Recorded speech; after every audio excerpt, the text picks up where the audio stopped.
यही नैया यही केवट यही खेवन हारा है। यही नैया यही केवट यही खेवन हारा है। जनरली हम देखते हैं एक नाव जो पानी में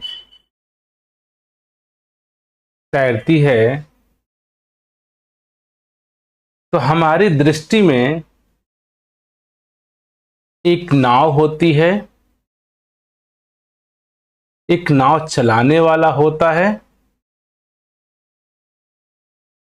और उस नाव को चलाने के लिए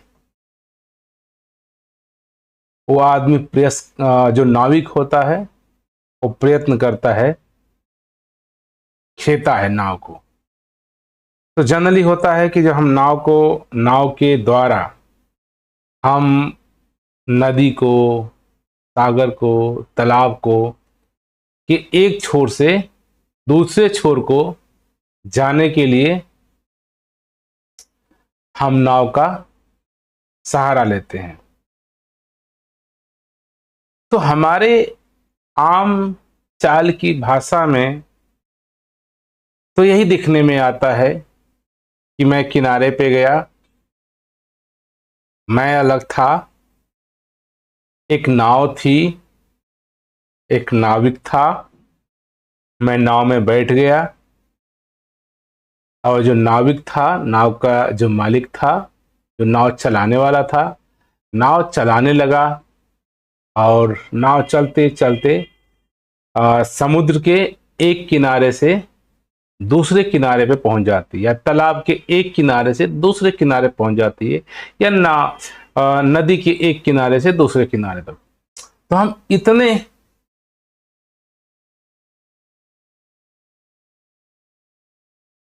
प्रोसेस से जो मेरा सफर होता है जीवन में, जो नदी को क्रॉस करने का, नदी को पार करने का, ठीक है। देखिए ये बाणी यहां पे कह रही है, यही नैया यही केवट यही खेवन हारा है।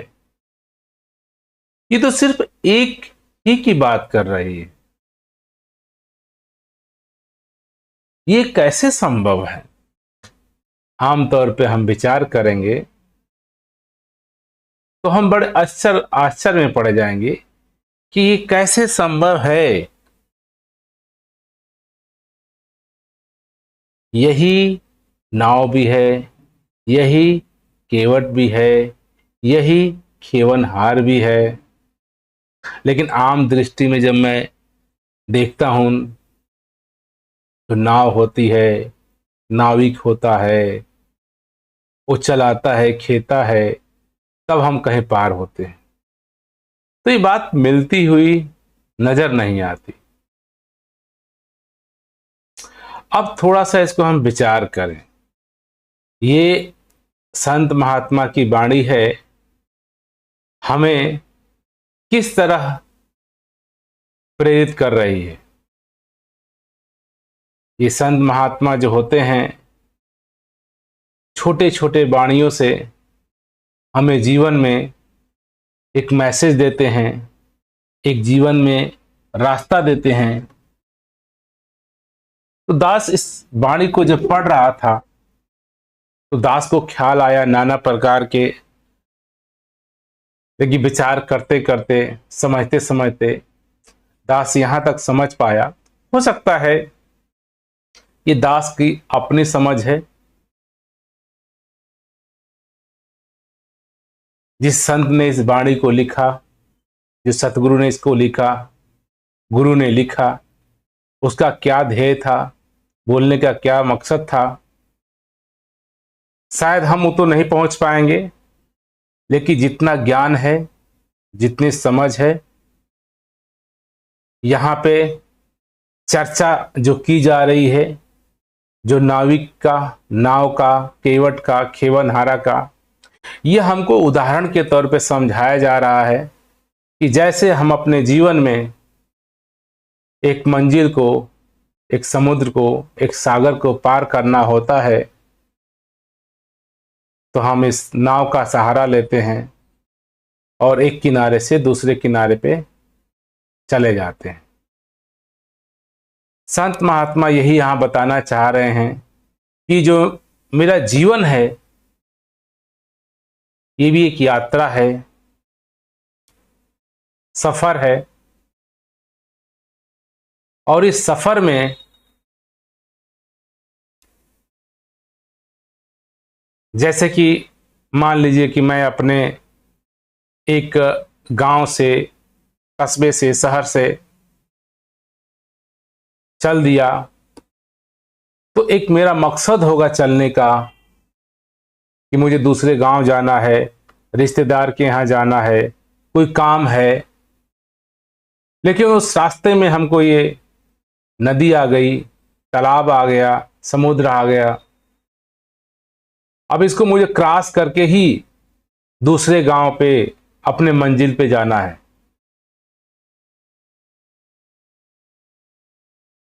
तो उसमें हमें कोई ना कोई साधन लेना होता है, क्योंकि सागर बहुत विशाल है, समुद्र विशाल है, शायद मुझे तैरना भी नहीं आता है, मैं तैर के जाना भी नहीं चाहता हूं, तो मैं नाव का सहारा ले लेता हूं। नाव मेरा माध्यम बन जाता है मेरी यात्रा को सुगम बनाने के लिए, मेरे मंजिल तक पहुंचने के लिए। आमतौर पे ये बात हमको समझ में आ जाती है।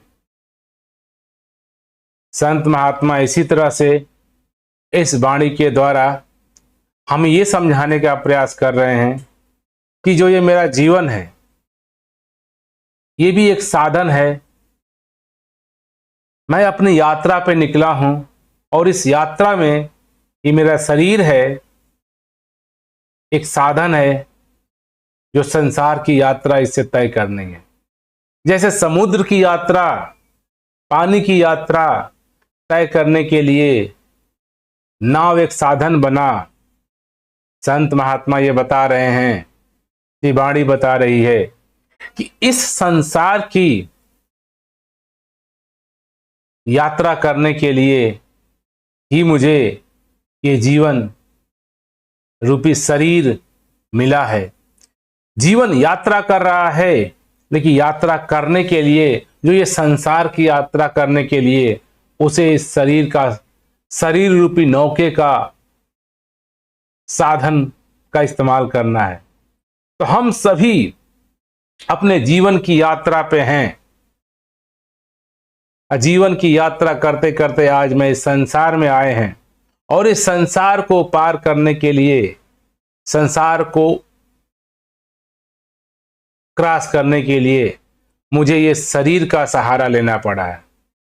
शरीर मेरा साधन है, जिसके साधन से मैं इस संसार रूपी समुद्र को क्रॉस करके, पार करके जीवन की यात्रा को अपने गंतव्य तक पहुंच सकते हैं।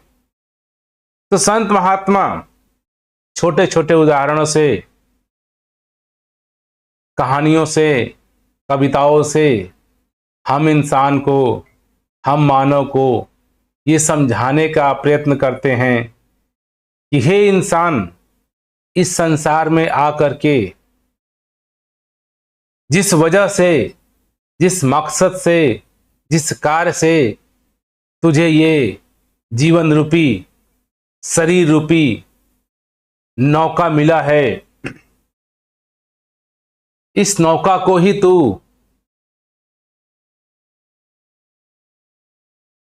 केवल अपना होना ना मान ले, क्योंकि ये नौका तुझे केवल जीवन यात्रा को पूरी करने के लिए गंतव्य स्थान तक पहुंचने के लिए जो रास्ते में ये संसार आया है, पृथ्वी आई है, संसार का जो संसार रूपी जो सागर तुम्हारे सामने आ गया है, इसको पूरा करने के लिए जैसे मुझे नाव का सहारा लेना पड़ता है, उसी प्रकार से इस जीवन यात्रा को पूरा करने के लिए, इस संसार को पार करने के लिए ये हमें मानव रूपी तन मिला है। इस मानव रूपी तन के होते हुए, तन के सहारे मैं इस संसार रूपी सागर को पार कर सकता हूं। अगर ये मुझे ध्यान है कि मेरी जीवन यात्रा प्रारंभ कहीं और से हुई है और अंत कहीं और होना है, जैसे कि उदाहरण के लिए, जैसे कि मैं अपने घर से दूसरे गांव के लिए, दूसरे कस्बे के लिए चला हूं, रास्ते में जो ये सागर है, नदी मिल गया है, इसको पार करने के लिए मुझे नौका का सहारा लेना पड़ा। इसी प्रकार से ये जीवन यात्रा मेरी प्रारंभ कहीं और से हुई है, जाना कहीं और है, लेकिन बीच में ये जो संसार रूपी जो सागर आ गया है, इसको पार करने के लिए मुझे ये मानव रूपी, मानव तन रूपी, शरीर रूपी नौका मिला है। इस बात का अगर मुझे जहन में ध्यान रहता है, याद रहता है, तो हम इस शरीर को एक साधन की तरह, एक रिसोर्स की तरह मैं इस्तेमाल करता हूं। लेकिन दास अक्सर देखता है कि हम सब इस शरीर को ही, इस साधन को ही अपना गंतव्य मान लेते हैं, अपना होना मान लेते हैं, जीवन मान लेते हैं। अधिकतर हम सब इस शरीर को ही जीवन माने बैठे हैं। जब से मुझे शरीर मिला और जिस दिन मेरा शरीर छूट जाएगा, इन्हीं को हम जीवन माने बैठे हैं। लेकिन संत महात्मा बता रहे हैं, तू इस शरीर के मिलने से पहले ही अपनी जीवन यात्रा प्रारंभ कर चुका है, और इस शरीर के छोड़ने के बाद भी तू अपनी जीवन यात्रा को प्रारंभ रखेगा। ये एक बीच का थोड़ा सा समय आ गया है तेरे जीवन में, संसार रूपी, जिसको पार करने के लिए ये मनुष्य का चोला शरीर मुझे मिला है। संत महात्मा इधर मेरी चेतना को, मेरी बुद्धि को जागने के लिए प्रेरित करते हैं। ये बताने का प्रयास करते हैं कि तू सिर्फ ये तन नहीं है, शरीर नहीं है, तू इस शरीर का इस्तेमाल करने वाला है, इस शरीर को जीने वाला है, इस शरीर को साधन की तरह यूज करने वाला है। तभी तो आप सोचें चाहे ना सोचें, आप कहते हैं कि मेरा हाथ है, मेरा पैर है, मेरा है। जैसे ही शब्द लगाते हैं मेरा, तो जाने अनजाने में आप अपने आप से, अपने आप को शरीर से अलग कहते हैं। भले ही ध्यान में आए कि नहीं, होश में आए कि नहीं, समझ आए कि नहीं, लेकिन हम अक्सर कहते हैं ये मेरा हाथ है, ये मेरा पैर है, ये मेरा सर है। ये क्या इशारा देता है? कहीं ना कहीं मुझे ये इस भाव की तरफ इशारा करता है कि मैं केवल ये शरीर ही नहीं हूं, केवल ये हाथ ही नहीं हूं, केवल मन ही नहीं हूं, बल्कि ये मेरा है, मैं इसका इस्तेमाल करने वाला हूं। जैसे मेरे घर में साइकिल है, मोटरसाइकिल है, कार है, गाड़ियां हैं, तो मैं कहते हूं, हम कहते हैं कि ये मेरी साइकिल है, इसका मैं इस्तेमाल करता हूं, ये मेरी कार है, इसका मैं इस्तेमाल करता हूं। तो जो भी नाना प्रकार के व्हीकल साधन मेरे पास हैं, हम कहते हैं कि ये मेरा है। इसी प्रकार से ये शरीर भी मेरा हम कहते हैं। मेरे शरीर को चोट लग गई, मेरी तबीयत खराब है। अधिकतर आप देखते हैं तो लोग कहते हैं ना, मुझे पेन हो रहा है, मेरा तबीयत खराब है।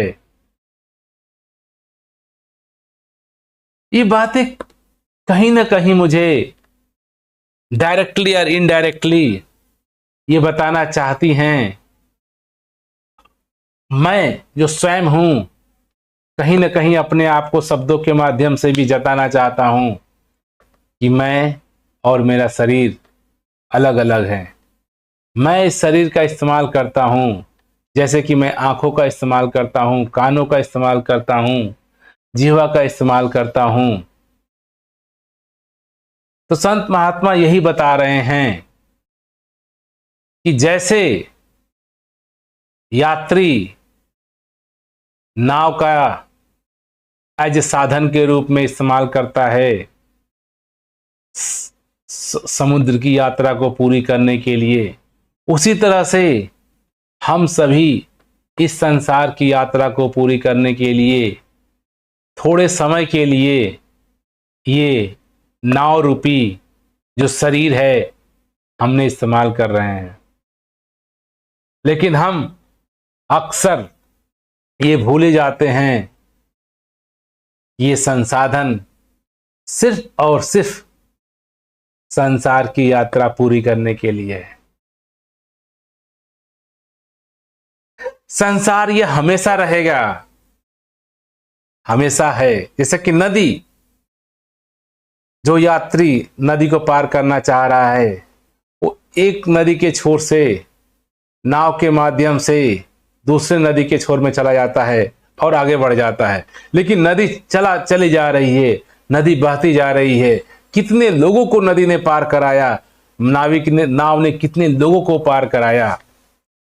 हमें साफ साफ दिख जाता है कि एक ही नाव है, एक लोगों को पार कराया, दो लोगों को पार कराया, तीन लोगों को पार कराया। ये समझ में भी आता है कि नाव समुद्र को पार कराने का साधन है। इसी तरह से लाखों लाखों समय से, हजारों हजारों सालों से इस संसार रूपी यात्रा जो हम सभी तय कर रही हैं, संसार चलता चला जा रहा है। मैं आता हूं, मैं भी पार चला जाता हूं, आप आते हैं, आप भी पार चले जाते हैं। लाखों लाखों हमारे लोग इस संसार को पार करके आगे जा रहे हैं। लेकिन हम सभी इस संसार को ही सत्य मान बैठे हैं, पूरा मान बैठे हैं, गंतव्य मान बैठे हैं, सोर्स मान बैठे हैं, डेस्टिनेशन मान बैठे हैं। संत महात्मा अपने अपने वाणियों से हमें यह समझाने का प्रयत्न कर रहे हैं कि तू इस संसार रूपी सागर में इस नाव, शरीर रूपी नाव से सफर तय कर रहा है। इस नदी का आनंद ले। ध्यान से विचार करेंगे, जब आप नदी में नाव के माध्यम से नदी को पार करते हैं तो नदी में सुंदर हवा बह रही होती है, लहरें चल रही होती हैं। आप उन सब को उसी नाव में बैठ के ही आनंद लेते हैं, देखते हैं, हर्षाते हैं, मुस्काते हैं। कितना सुंदर लहरें बह रही हैं, कितना सुंदर हवा आ रहा है। जब तक नाव की यात्रा आपकी चलती है, ना आप घबराते हैं, ना चिंता में होते हैं, ना परेशानी में होते हैं, नहीं आपको कोई डर होता है कि नाव खराब है, टूटी है, फूटी है, पुरानी है, नई है, नाविक कैसा है। आप देख रहे हैं कि लाखों लोगों को नाव पार कर रही है। मेरे सामने ही एक लोगों को पार की, दो लोगों को पार की, तीन लोगों को पार की।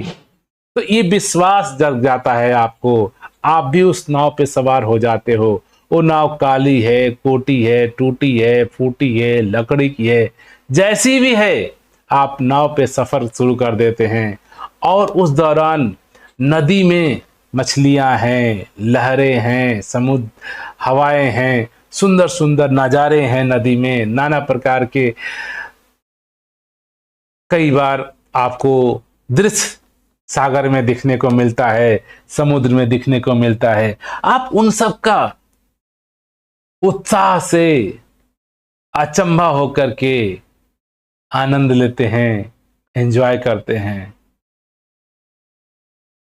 संत महात्मा यही बताना चाह रहे हैं, ये संसार इस सागर की भांति है, और ये जो नाव है, अच्छी है, कारी है, गोल फूटी है, बड़ी है, छोटी है, ये हमारा शरीर है।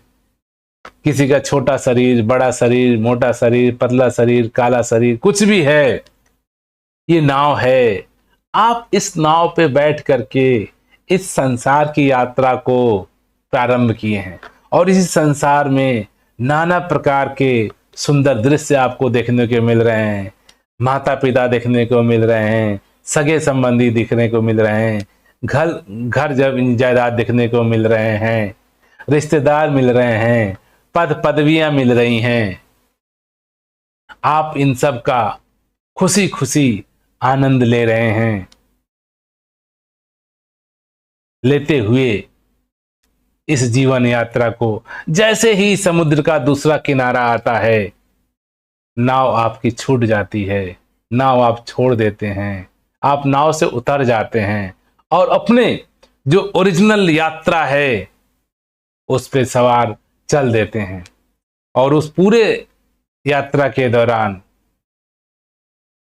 फिर से उस नाव, उस नदी का कोई ख्याल, कोई ध्यान, हाँ उसका अनुभव किया हुआ सुख, आनंद, ठंडा ठंडा हवा, वातावरण आपको मुस्कुराते मुस्कुराते जीवन की यात्रा तय कराता रहता है।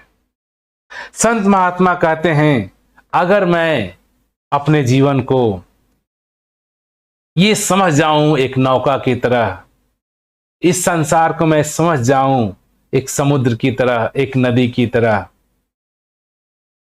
जैसे आप देखते हैं नदी है, लगातार बहती रहती है,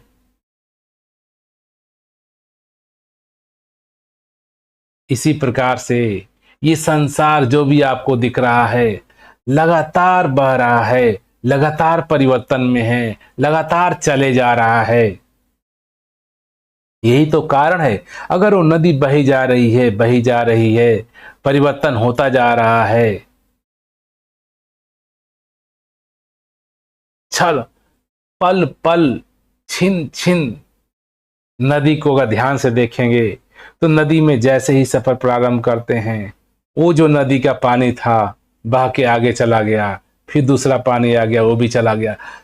एक पानी भी कहना अलग है, पल पल नदी प्रवाह से बहती चली जा रही है, और आपका नौका धीरे धीरे धीरे धीरे नए नए पानी के साथ, नए नए, हमेशा आपको जैसे एक कदम क्षण भर आगे बढ़ती है नाव, आपको नई पानी, नई हवा, सबका आनंद मिलता चला जाता है।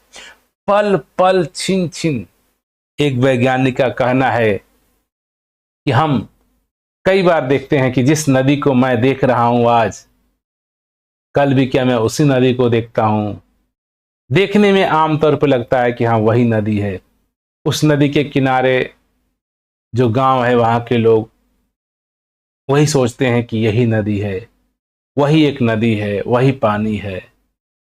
लेकिन अगर आप वैज्ञानिक दृष्टि से, सत्य दृष्टि से अगर आप देखेंगे तो वहां पे न वो पानी होता है न वो नदी होती है। ध्यान से देखेंगे तो लगातार पल पल छिन छिन वो पानी कहीं का कहीं चला जा चुका है।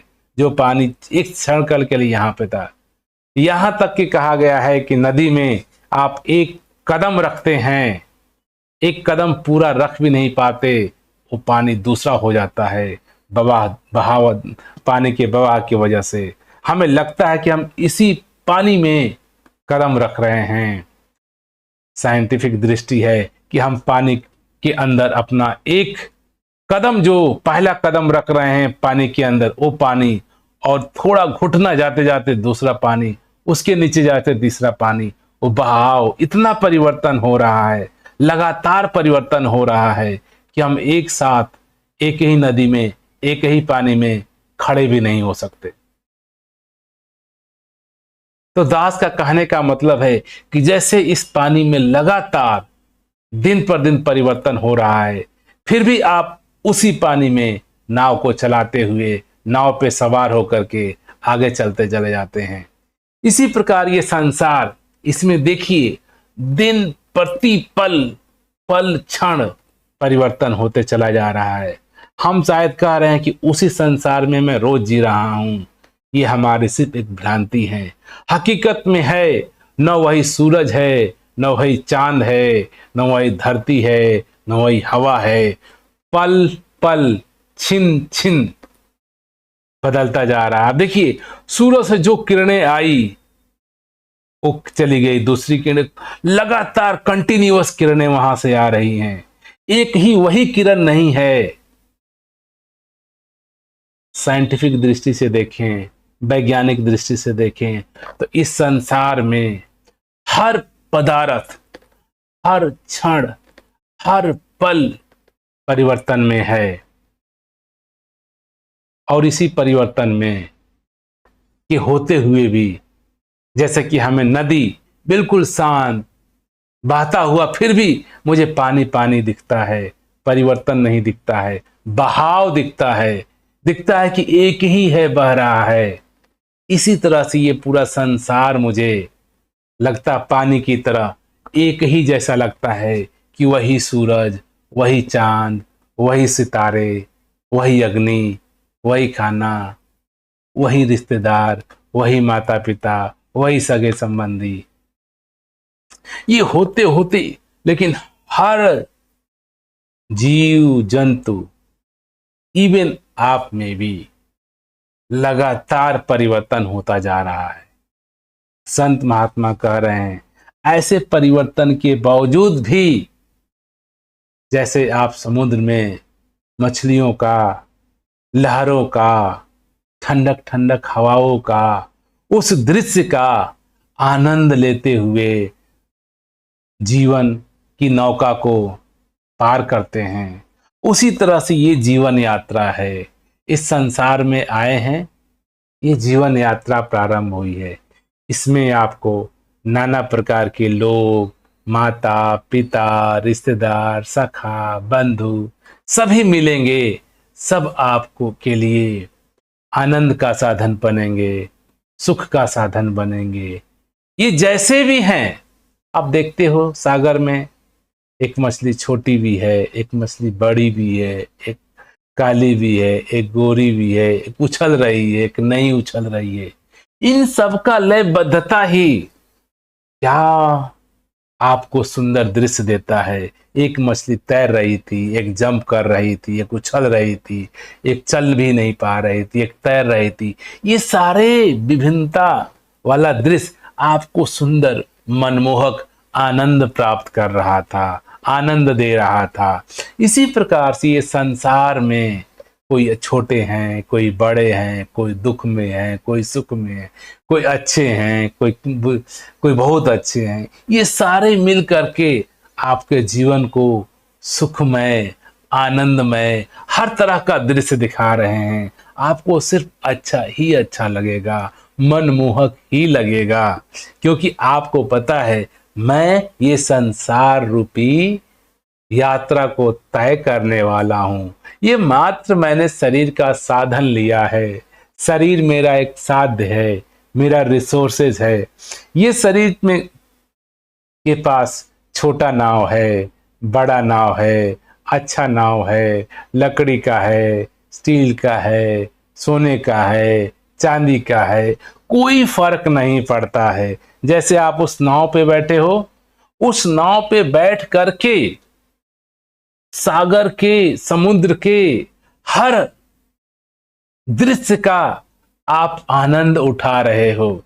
इसी प्रकार से इसी शरीर में होते हुए, ये शरीर अच्छा है, बुरा है, रोग है, कष्ट है, व्याधि है, इनमें होते हुए भी आप पूरे संसार के संसाधनों का, दृश्य का लाभ उठाते हो, आनंद उठाते हो, मौज करते हो।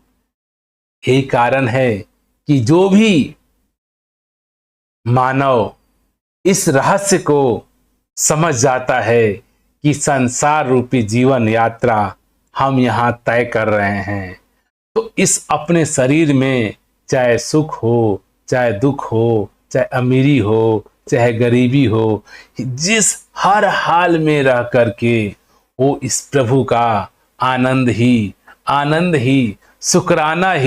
शुक्राना करते हैं।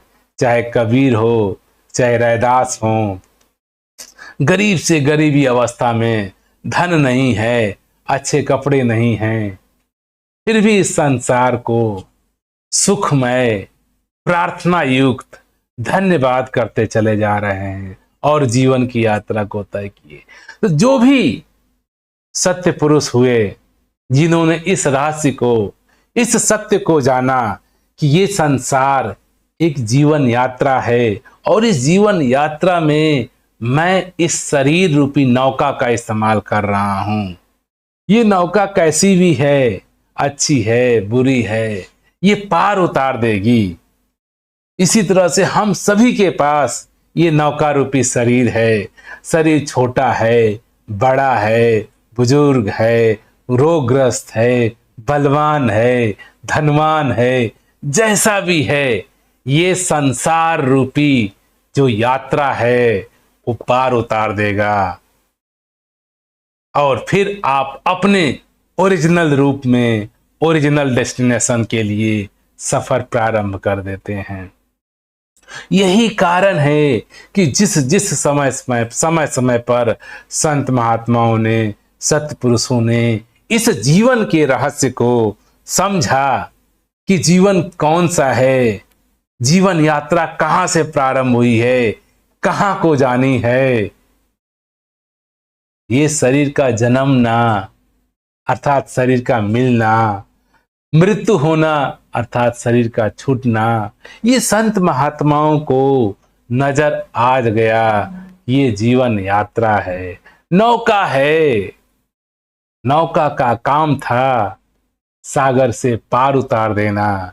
इसी प्रकार से ये शरीर है, इस शरीर का काम लेना है मुझे इस संसार की यात्रा को पूरा करने के लिए। कोई, जब हम जैसे कि नाव में यात्रा करते समय मेरा कोई लोभ, लगाव, प्यार, मोहब्बत, दुश्मनी न नाव से बनती है, न नदी से बनती है, न नाविक से बनती है, न मछलियों से बनती है, न ही उसमें सुंदर सुंदर हवाओं से बन रही है। चमकते चमकते सूरज के पड़ते हुए मछलियों के चमक पे, नाना प्रकार के पौधों पे, फूलों पे, मछलियों पे कोई आपको लिप्त, जुड़ाव, अहंकार, अपनापन नहीं जुटता है। आप सभी का नाव में बैठे हुए ही दृश्य का सुखमय आनंद लेते हैं। कितना अचंभा से देखते हैं। अब कभी आप नाव पे सफर करिएगा, दास किया है इसलिए वो एक दृश्य बड़ा ही अटल होता है। जब पहली बार आप नाव पे जाएंगे ना तो और ही अच्छा लगता है। नाव कभी हिलती है, डुलती है। दास नाव पे सफर कर रहा था पहली बार, तो एक बड़े ही आश्चर्य होकर के देख रहा था कि ये नाव कैसी है। कैसे चल रही है। नाव के पानी भी बह रहा था, कुछ मछलियां भी दिखी थी दास को। तो कहने का भाव क्या है कि जब वो अनुभव आप लेते हो तो उस समय कोई भी न अच्छा न बुरा न भला, एक अचंभा होकर के, एक सुंदर, एक आनंद, एक दास क्या कहे, एक उत्सुकता भरा मजा वाला दृश्य होता है कि नाव धीरे धीरे चलती है, बड़े तेज नहीं चलती, धीरे धीरे हिलते डुलते चलती है, और एक सुंदर नजारा, बस एक नजारा दिखने को मिल जाता, उसके साथ अटैचमेंट कोई नहीं कि अच्छा कहे नजारा था कि बुरा कहे। एक बड़ा ही सुंदरमय रहस्य, उत्साह, सौंदर्य से भरा रहस्य होता है।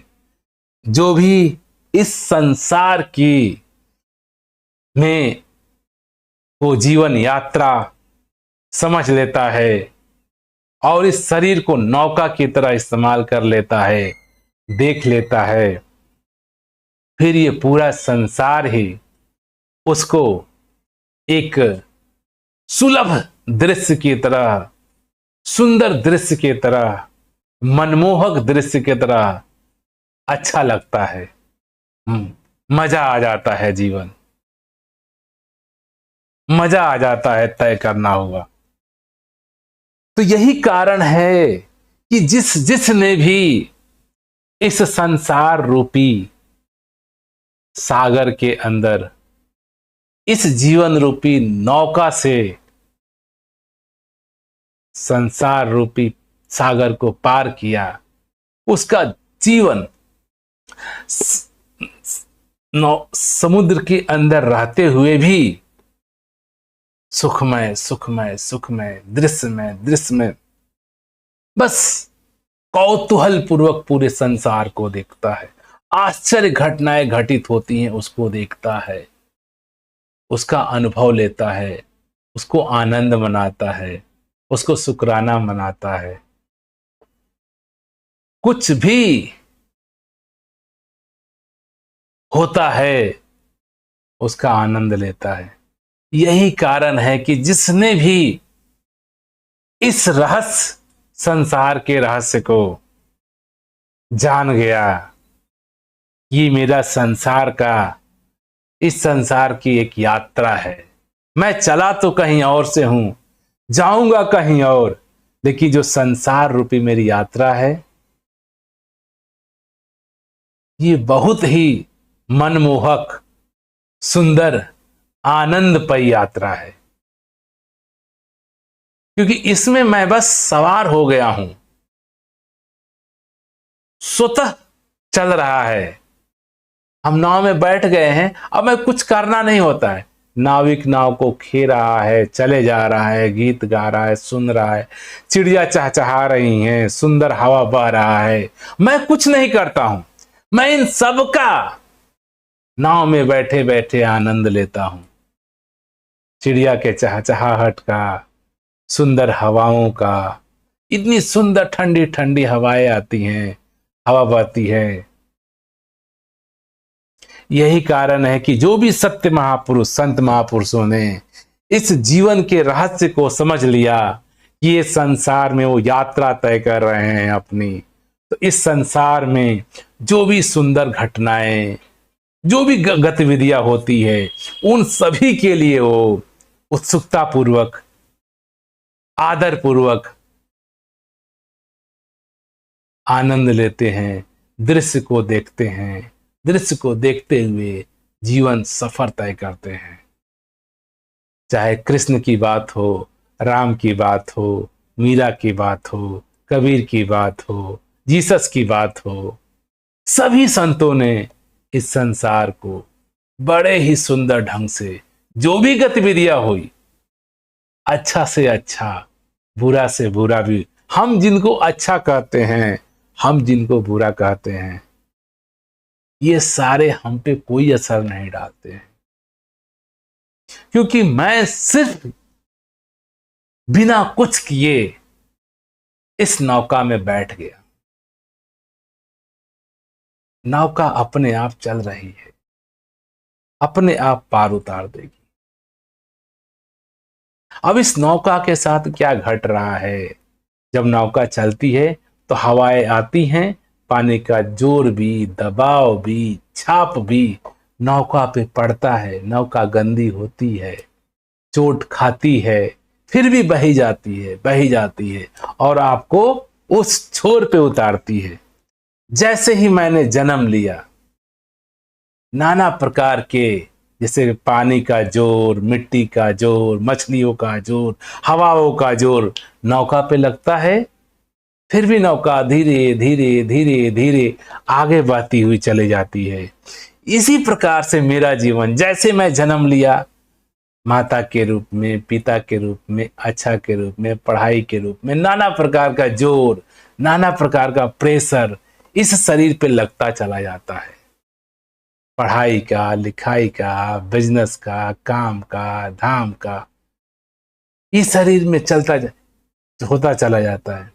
फिर भी जो इस सत्य रहस्य को जान जाते हैं कि मैं इस शरीर में सिर्फ शरीर का इस्तेमाल करने वाला, उस नौका पे मट्टी भी लग गई, गंदगी भी लग गई, पानी का चोट भी आ गया, पानी का दबाव भी आ गया, फिर भी आप नौका पे बैठे हैं तो कोई डर नहीं, क्योंकि पता है खेवनहार जो है नौका खे के ले जाएगा। क्योंकि मैं देख रहा था किनारे से बैठ के, लाखों लाखों को उसने एक ओर से दूसरे ओर पार उतार दिया है।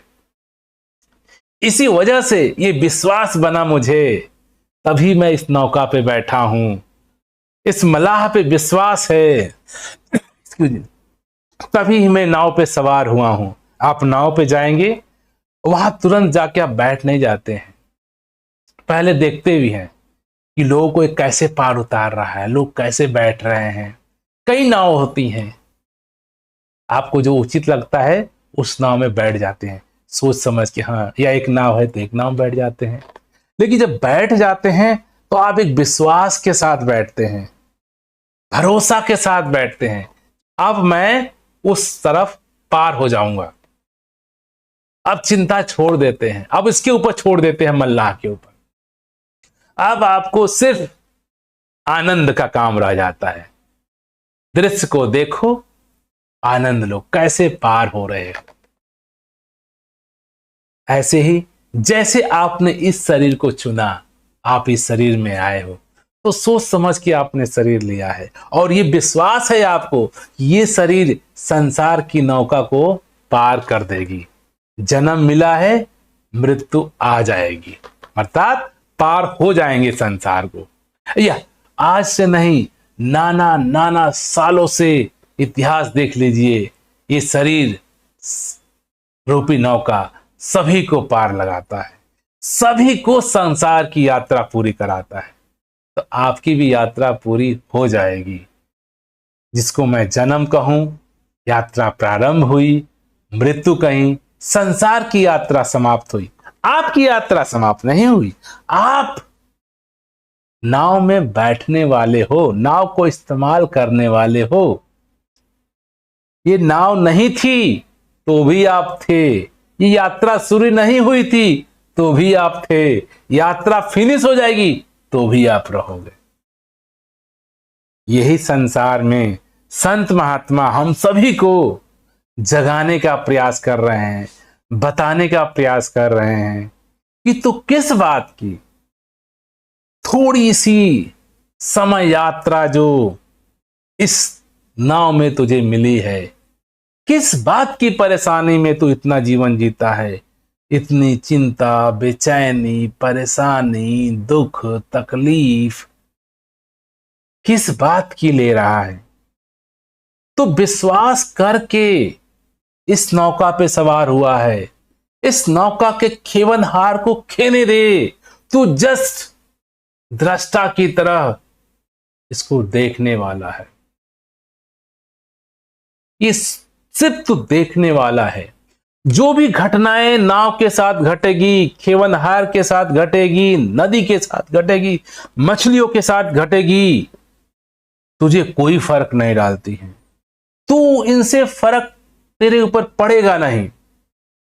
तू इस शरीर नौका का दृष्टा है, सिर्फ नौका पे सवार होकर के इस संसार को देख रहा है। इस संसार में जो भी गतिविधियां हो रही हैं, अच्छा बुरा, लाभ हानि, पाप पुण्य, मारना काटना, जन्मना मरना, इससे तुझे रत्ती भर भी फर्क नहीं पड़ेगा, क्योंकि तू स्वयं देखने वाला है। तू अलग है। तू है तो इसी पे, है तो इसी नौका में, लेकिन इस नौका से अलग है। नौका पे पानी का थाप जोर से लगता है, तुझे कोई भी चोट नहीं लगती है। इस शरीर को लाखों तरह के दुख आ सकते हैं, तकलीफ आ सकती हैं, चोट लग सकती हैं, लेकिन जो तू इस शरीर का इस्तेमाल करने वाला है, तुझे कोई न रोग न भय, ये रोग भय दुख तकलीफ इस शरीर के हैं। उस नाव, जब नाव नदी में चल रही है तो मट्टी लग रहा है, गंदा पानी लग रहा है, मछलियां टकरा रही हैं, कुछ कंकड़ टकरा रहे हैं, पत्थर टकरा रहे हैं, नाव चोटिल भी हो रही है, नाव गंदी भी हो रही है, फिर भी नाव चले जा रही है। इससे उस पे सवार जो दृष्टा है वो आराम से बिना इसकी चिंता किए देख रहा है कि पानी का जोर से लहर आया और नाव पे मार के चला गया, फिर भी वो आनंद ले रहा है, नाव चली जा रही है। इसी प्रकार से संत महात्मा होते हैं, जब इस जीवन के रहस्य को देख लेते हैं कि मैं सिर्फ एक दृष्टा हूं, इस शरीर रूपी नाव पे बैठ के देखने वाला हूं, इस शरीर पे समाज के द्वारा, माता पिता के द्वारा, दोस्तों के द्वारा, अच्छे बुरे कर्मों के द्वारा कुछ घटनाएं घटती हैं, घटने दो। मैं इन सब का दृष्टा हूं। मैं इस संसार में जो भी गतिविधियां हो रही हैं उन सबको देखने वाला हूं, उन सबके दृश्य का आनंद लेने वाला हूं। मैं दृष्टा हूं।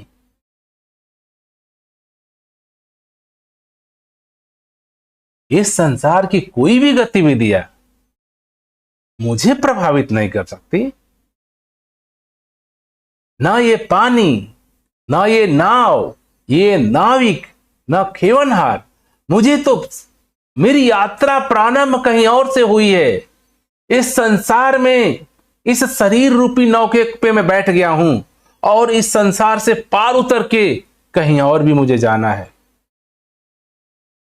जैसे कि नाव में नाव भी है, पानी भी है, नाविक भी है, खेवनहारा भी हैं, मिट्टी भी है, गंदगी भी है, मसी मछलियां भी हैं, सब कुछ हैं और तू भी है।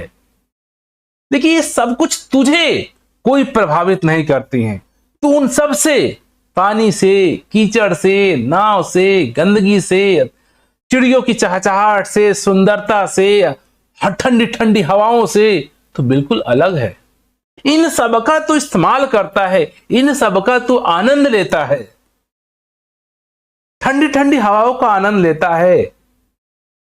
नाव पे पानी को इतना बड़ा जोर पड़ा फिर भी तू आनंद ले रहा है, नाव पे चोट पड़ रहा है।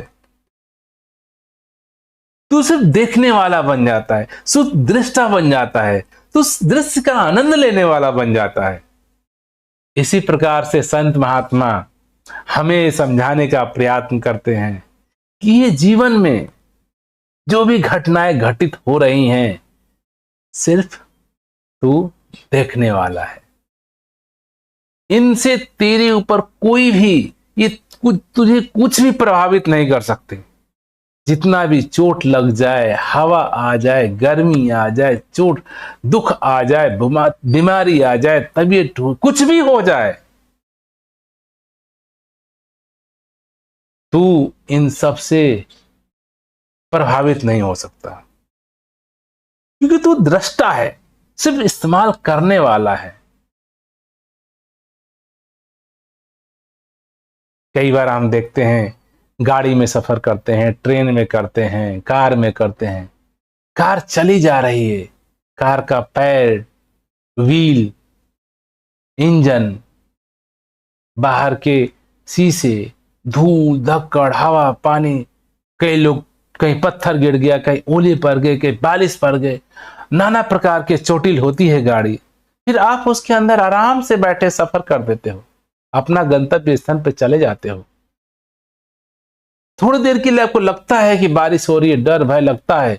नाव में बैठते हैं तो थोड़ी देर के लिए लगता है नाव उलट ना जाए, नाव पलट ना जाए, खराब ना हो जाए, हल्का सा डर भय। देखिए सारा चीज, फिर भी नाविक आपको पार करा देता है।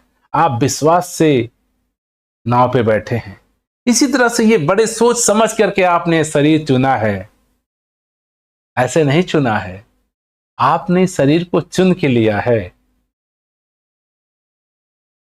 ये शरीर ने आपको नहीं लिया, नाव आपको जाकर के नहीं बैठाई, आप नाव पे आए, चूजे ये नियम नाव मेरे लिए ठीक है और मैं बैठ गया। इसीलिए मैंने इस शरीर को चुन करके सेलेक्ट करके बैठा हूं और इसको देखा हूं कि ये शरीर मेरे संसार रूपी सागर को पार करा देगी, ये विश्वास है। तो हम सभी इस संसार की यात्रा इस शरीर रूपी नाव से कर रहे हैं। और जिस दिन ये होश, ये बोध हमको जग जाता है, ध्यान आ जाता है, उसी दिन मैं अपने रूप को, अपने स्वरूप को, अपने होने को जान जाता हूं और इस शरीर को, संसार को देख लेता हूं। तो ये संसार ही कि हर गतिविधियां ही मेरे लिए अचंभा रूपी सुखमय दृश्य देती हैं। अच्छा अच्छा सुबह ठंडी ठंडी हवाओं की तरह सुंदर बड़ा दृश्य देता है सागर। उसी तरह से ये संसार रिश्तेदारों से, बच्चों से, धन दौलत से, पद यशवी से एक सुंदर सा रहस्य दृश्य मुझे देता है। और इस दृश्य को देखते देखते मैं जीवन यात्रा पूरी करता हूं। तो जो जीवन यात्रा, जिसको हम जीवन मान बैठे हैं, संत महात्मा ने इसको जीवन नहीं कहा है कि जन्म ले लिए और मर गए। ये आपका जीवन नहीं था, ये नाव का जीवन है। नाव यहां से शुरू हुई, वहां आपको पहुंचा दी। आप इस नाव को सवार करने वाले थे, नाव का इस्तेमाल करने वाले थे। मान लीजिए कि नाव जल जाए, फट जाए, गिर जाए, बह जाए, कुछ भी हो जाए, नाव नाव है, आप है।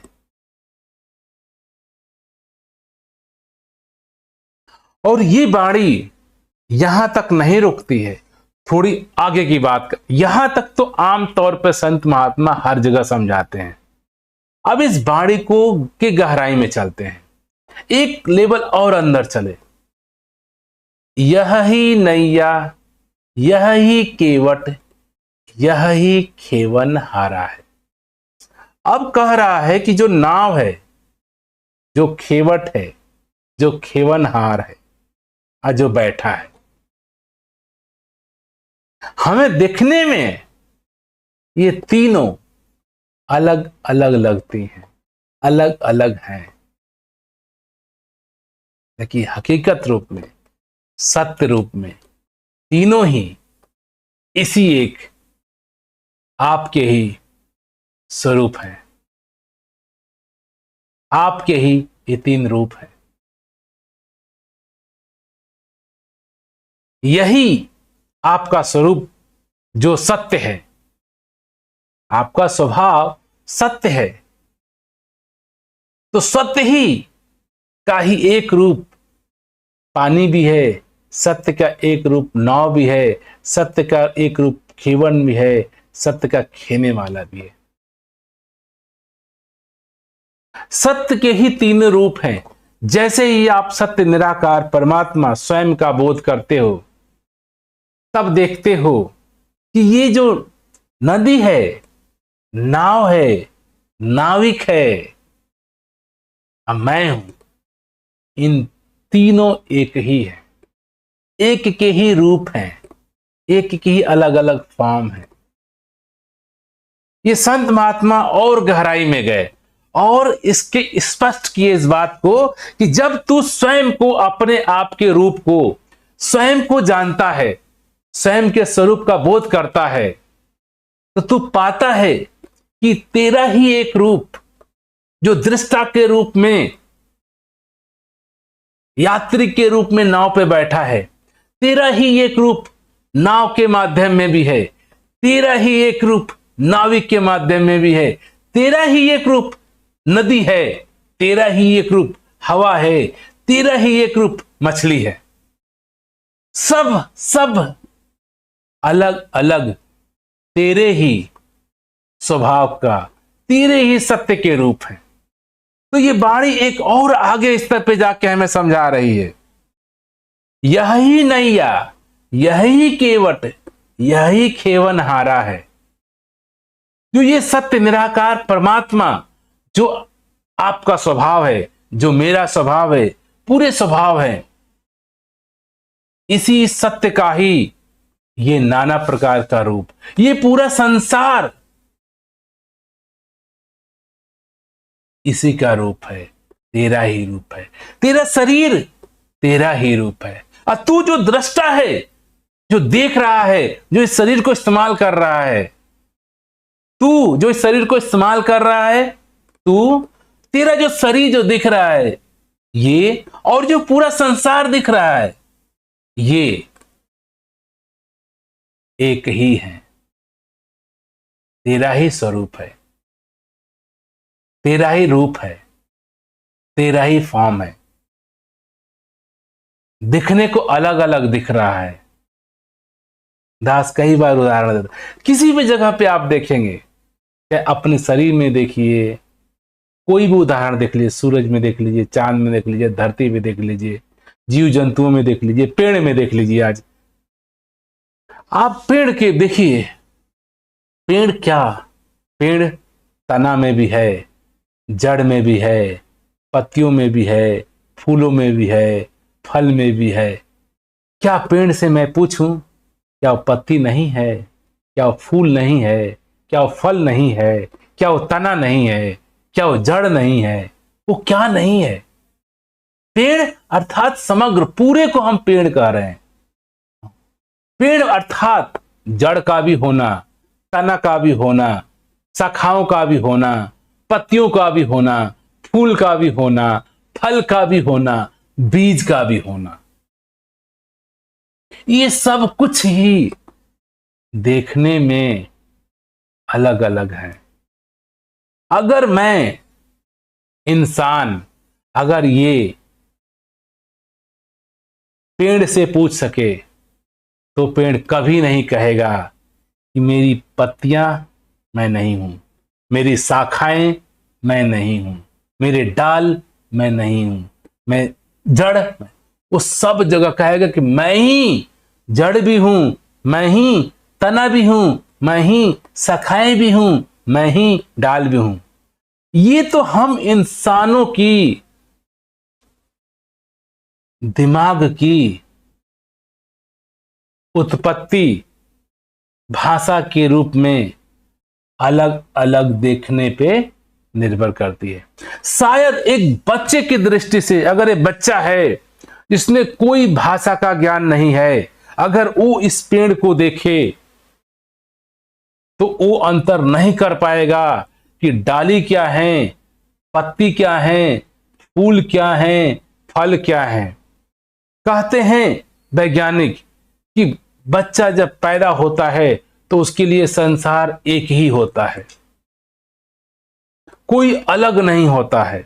वो कलर जिसको हम कलर, चाहे सुबह शाम, अच्छे बुरे, माता पिता, 1 2 3, एक की गिनती जब 2 3, हम, ये हमारा विकास है।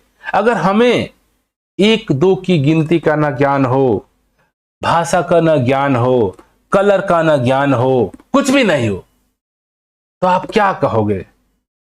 पेड़, पूरा कोई शब्द ही नहीं दे सकते हो, सब यही ऐसा ही है, जैसा है। तो हकीकत में ये वाणी समझा रही है कि सब कुछ ये एक ही निराकार तत्व रूपी परमात्मा है। एक के ही ये रूप है, एक के ही ये फॉर्म है। चाहे संसार कह लो, ये शरीर कह लो, या स्वयं दृष्टा कह लो। जो ये दृष्टा का जो स्वरूप है, जो ये शरीर का स्वरूप है, ये जो संसार का स्वरूप है, अलग अलग दिख रहा है, क्योंकि अलग हमारे मस्तिष्क का उत्पन्न किया हुआ भाषा है। एक दो, अपना पराया, मेरा तेरा, अलग अलग। अगर आप संसार में बिना भाषा के, बिना बुद्धि के, बिना ज्ञान के एक बार इस संसार को आप देखेंगे तो सिर्फ ये निराकार सत्य परमात्मा ही है। ये तो हमारी बुद्धि, मनुष्य की विकास की गई भाषा के कारण मुझे अलगाव, अलग अलग रूप दिखता है। ये अलग अलग है नहीं, एक ही के रूप हैं, एक ही हैं। तीन तरीके से, चार तरीके से दिखे जा रहे हैं। एक ही है, एक को मैं दृष्टा के रूप में अपने आप को देख रहा हूं, एक को मैं शरीर के रूप में देख रहा हूं, एक को मैं पूरे संसार के रूप में देख रहा हूं। मेरा ही ये रूप है। तो ये वाणी अति सूक्ष्म तक जा रही है और कह रही है, यही नैया, यही केवट, यही खेवनहारा है। ये निराकार सत्य रूपी परमात्मा ही केवल है। चाहे आपका शरीर हो, चाहे आपकी आत्मा हो, चाहे ये संसार हो, कोई इसमें अंतर नहीं, कोई इसमें अलगाव नहीं, कोई इसमें विघटन नहीं, कोई इसमें खंडन नहीं। जब हम अपने सत्य स्वभाव को मैं बोध में लाता हूं, जो वाकई में मेरा स्वरूप है तत्व रूपी, अब प्रश्न ये उठता है कि मेरा स्वरूप है क्या? कई बार अगर मेरा ही स्वरूप दृष्टा है, मेरा ही स्वरूप शरीर है, मेरा ही स्वरूप ये संसार है, तो मेरा स्वरूप क्या है? किसको अपना स्वरूप कहें? संसार को कहूं, शरीर को कहूं, अपने आप को कहूं? उदाहरण के तौर पे फिर दास लेता है सागर या पानी। एक पानी है जो लिक्विड है, एक पानी को मैंने गर्म कर दिया, गर्मता हुआ पानी है, उसको हाई टेम्परेचर पे गर्म किया, भाप बन गया, उसको लो टेम्परेचर पे ले गया, बर्फ बन गया।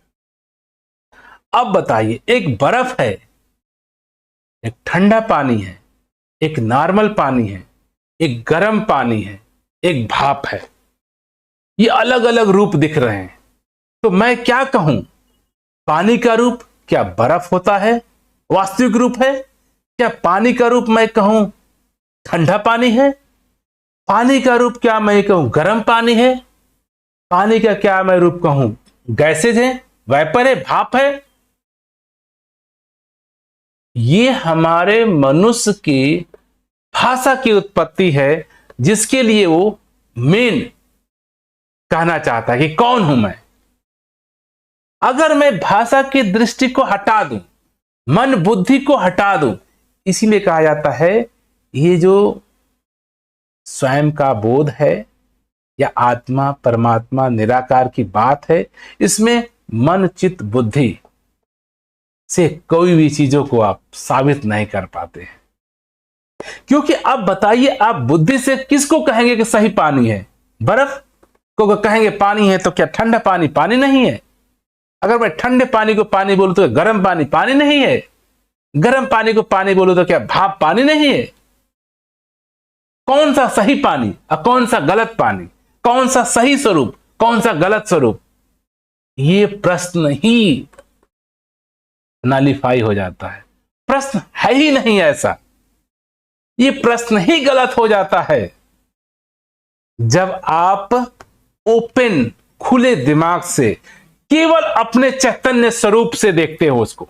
अगर अपने मन से, बुद्धि से, विवेक से देखने का प्रयास करते हो तो आपको लगेगा ये वाला सही है, हकीकत क्या है, सच्चाई क्या है, सत्य क्या है।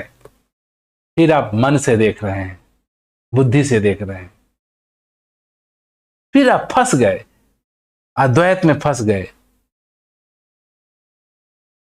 तो ये वाणी हमको समझा रही है कि जैसे मैं बर्फ को, ठंडे पानी को, नॉर्मल पानी को, गर्म पानी को, भाप पानी को, सभी को एक जैसा ही एक रूप मानता हूं, एक ही है, एक के अलग अलग रूप हैं।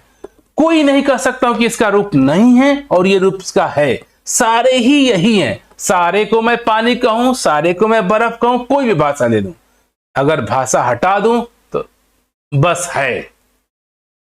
क्या कहूं उसको? लिक्विड कहूं, सॉलिड कहूं, वेपर कहूं, ठोस कहूं, तरल कहूं, क्या कहूं? यह हमारे भाषा का देन है, बुद्धि का देन है। हम इसीलिए अध्यात्म बुद्धि का विषय नहीं होता है, मन से पार का बात होती है। तो जैसे मैं इस पानी को का क्या स्वरूप है, कैसे मैं विभाजित कर पाऊंगा? नहीं कर सकता। बस है तो है, यही अस्तित्व है, यही है। ऐसे ही उदाहरण, सागर, सागर है, उसमें लहरें हैं, उसमें बुलबुले हैं, सूर्य की किरणें पड़ रही हैं, कोई चमकदार बुलबुले हैं, कोई छोटा बुलबुले हैं, कोई बड़ी लहरें हैं, कोई छोटी लहरें हैं। क्या कहूं? क्या छोटी लहरें पानी नहीं है, समुद्र नहीं है? बड़ी लहरें क्या समुद्र नहीं है? क्या? सब समुद्र ही है, सब पानी ही है, सब सही है, कोई गलत नहीं है। गलत सही हमारी बुद्धि का उत्पत्ति है, ना गलत ना सही। इसके अलावा तीसरा जस है, अस्तित्व ऐसा ही है, यही है। तो ये वाणी हमको समझा रही है, यही नैया, यही केवट, यही खेवन हारा है। अर्थात ये पूरा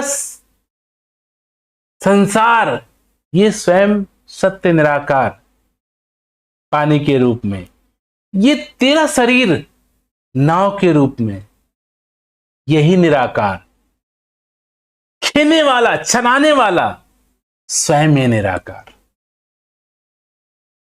तो जो मेरा स्वरूप, सत्य निराकार कहूं, शरीर कहूं, संसार कहूं, समग्र कहूं, अस्तित्व कहूं, उपस्थिति कहूं, क्या कहूं? कोई शब्द नहीं है जो सत्य को परिभाषित कर पाएंगे, कह पाएंगे। सत्य निराकार शब्दों में बांधित नहीं किया जा सकता। जैसे शब्द देते हैं, सत्य असत्य हो जाता है। जैसे नाम देते हैं, सत्य बेनाम हो जाता है, छूट जाता है। सिर्फ ये बोध की बात है, जागृति की बात है, जानने की बात है, देखने की बात है, जीने की बात है। मैं निराकार रूप में भी जी रहा हूं, साकार रूप में भी जी रहा हूं, संसार में भी जी रहा हूं। ये सारा रूप ही स्वयं इसी निराकार परमात्मा का ही है। इसीलिए दास कई बार इस बात को कहता है तेरा रूप है ये संसार। जो ये सत्य परमात्मा निराकार प्रभु का रूप ये पूरा ब्रह्मांड है, पूरा संसार है। अब पूरे में आप भी आते हो। आपका शरीर, पेड़ पौधे, जीव जंतु, पेड़ सजीव निर्जीव, पेड़ पर्वत, हवा पानी, धरती आकाश, ये सारा इसी का रूप है।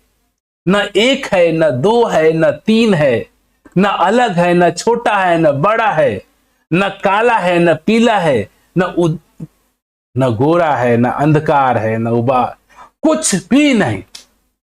सिर्फ ये सत्य, ये निराकार।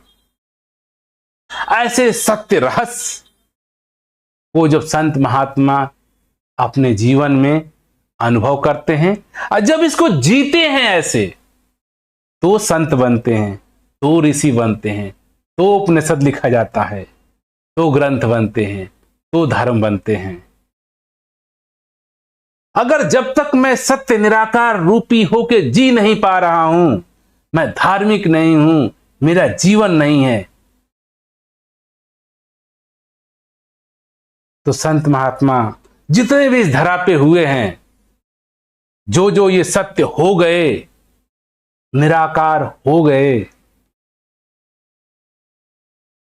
अपने आप को हर जगह उपस्थित देख लिए, सजीव निर्जीव में भी अपने आप को देख रहे हैं, हर जगह उपस्थिति देख रहे हैं। जैसे ये निराकार की उपस्थिति हर जगह है, यही मेरा स्वभाव है, यही मेरा होना है, इसी को मैं जी पाऊं। जब मैं जी जाता हूं तो जीवन है। जिस दिन मैं इस सत्य निराकार को जीने लगता हूं, सत्य निराकार हो जाता हूं, हर में, रोम रोम में अपने आप को मैं देख पाता हूं, अनुभव कर पाता हूं, समझ जाता हूं, वही जीवन सार्थक है, जीवन है जिसको कहा जा रहा है।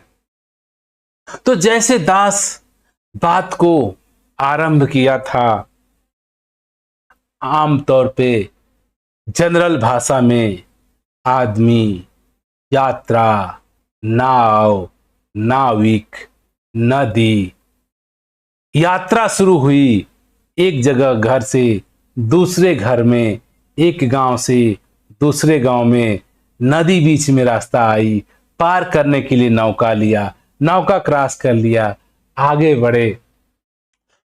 ये सारा रहस्य इसी निराकार का एक रूप है, तो निरंकार। जैसे ये सत्य सनातन, एक रस, एक जैसा, अपरिवर्तनीय, उपस्थित सभी जगह है। आप यात्रा तय नहीं करते हैं, ऐसा लगता है यात्रा तय कर रहे हैं। आप हर जगह उपस्थित ही होते हैं। अगर आप जिस दिन अपना निराकार सत्य स्वरूप का बोध को जीते हैं, को आप देखते हैं, को आप अनुभव करते हैं, तो आपको न चलना होता है, न उतरना होता है, न जन्मना होता है, न मरना होता है। आप अस्तित्व के रूप में हर जगह एक जैसा, एक रस, अपरिवर्तनीय उपलब्ध है। आप होते हैं। आप कहना भी गलत है, सत्य कहना भी गलत है, निराकार कहना भी गलत है, शब्दों का सहारा ही गलत है। जिस दिन शब्द को हटा देते हैं, उसके बाद ये पूरा अस्तित्व, पूरा भगवत्ता, पूरा ब्रह्मांड, पूरा संपूर्ण जो आपको जीते हैं, बस जीते हैं।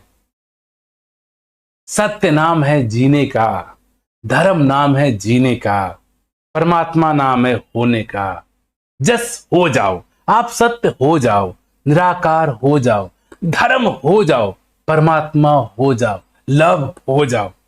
आप होना भी नहीं है, समझ जाओ कि आप स्वयं ही निराकार भी हो, लभ भी हो, परमात्मा भी हो। आपको होना भी नहीं, चलना भी नहीं, पाना भी नहीं, जाना भी नहीं, मरना भी नहीं, जन्मना भी नहीं। आप सिर्फ हो ऐसा समझ आ जाना ही सत्य की जानकारी है, जीवन की समझ है।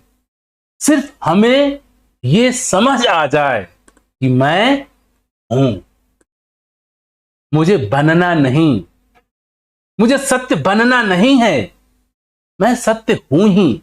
मुझे निराकार बनना नहीं, मैं निराकार हूं ही। ऐसा जी पाऊं, ऐसा समझ पाऊं, ऐसा देख पाऊं। ऐसा देखना ही जीवन है, ऐसा देखना ही सत्य है। जितने भी इस धरा पर संत महात्मा सत्य महापुरुष हुए हैं, वो सत्य हुए हैं। इसीलिए हम मानव राम को भी भगवान कहते हैं, कृष्ण को भी भगवान कहते हैं, जीसस को भी भगवान कहते हैं, मीरा को भी, कबीर को भी, रैदास को भी, मोहम्मद साहब को भी। नाना प्रकार के संत हुए। क्यों कहते हैं? कि उन्होंने जो हैं उनकी उनको बोध हो गई, समझ हो गई। बुद्ध थे, बुद्धत्व हो गए। रैदास थे, रैदास हो गए। गुरु नानक थे, गुरु नानक हो गए। वो समझ गए कि मैं था ही, मैं हूं ही, मैं रहूंगा ही। ऐसे का बोध ही, अनुभूति ही, समझ ही। दास कई बार कहता है, जस्ट समझ, अवेयरनेस स्वयं का, अपने आप का, अस्तित्व का, भगवत्ता का, निराकार का ही ज्ञान है, ही जीवन है। तो हम सभी इस वाणी से इस बात को ख्याल आ जाए मेरे जीवन में कि ये जो भी संसार में नाव के रूप में, यह ही नैया, यह ही केवट, यह ही खेवन हारा है। यह अर्थात सत्य निराकार अस्तित्व परमात्मा, यही सब कुछ है। नाव के रूप में, नैया के रूप में, खेवट के रूप में, संसार के रूप में, शरीर के रूप में, मेरे रूप में, निराकार के रूप में, दृष्टा के रूप में, हर के रूप में। तेरा रूप है ये संसार। यही पूरा समग्र संपूर्ण का बोध की समझ ही जीवन यात्रा है। हम सभी अपने इस समझ को समझ पाएं, अपने अस्तित्व को समझ पाएं। हम क्या हैं? हम सच असमझ गए हैं, भूल गए हैं। इसीलिए संत महात्मा इंसानों को कहते हैं कि भूल गया है। ऐसा नहीं कि ये सत्य परमात्मा निराकार नहीं है, जस ये भूल गया है कि मैं हूं कौन, मेरा स्वभाव क्या है। हूं कुछ और, मान बैठा हूं कुछ और। इसी को संत महात्मा अज्ञान भी कहते हैं, भूलनहार भी कहते हैं। एक न भूला, दो न भूला, भूल रहा है कुल संसार। नामी की पहचान नहीं है, नाम का करता है व्यापार। इसमें संत महात्मा कहते हैं, एक नहीं भूला, दो नहीं भूला, तीन नहीं भूला, एक न भूला, दो न भूला, भूल रहा है कुल संसार। पूरा संसार ही भूला हुआ। नामी की पहचान नहीं है, नाम का करता है व्यापार। आज हम सिर्फ नाम का व्यापार किए जा रहे हैं, हर चीज को नाम देते जा रहे हैं। शरीर को नाम, जगह को नाम, पौधों को नाम, जंतुओं का नाम, इसी नाम का व्यापार किए जा रहे हैं। तो ये सत्य संत महात्मा इस वाणी के द्वारा हम सभी को जगाना चाह रहे हैं, हम सभी को बताना चाह रहे हैं, ये सब कुछ स्वयं सत्य निराकार परमात्मा ही है।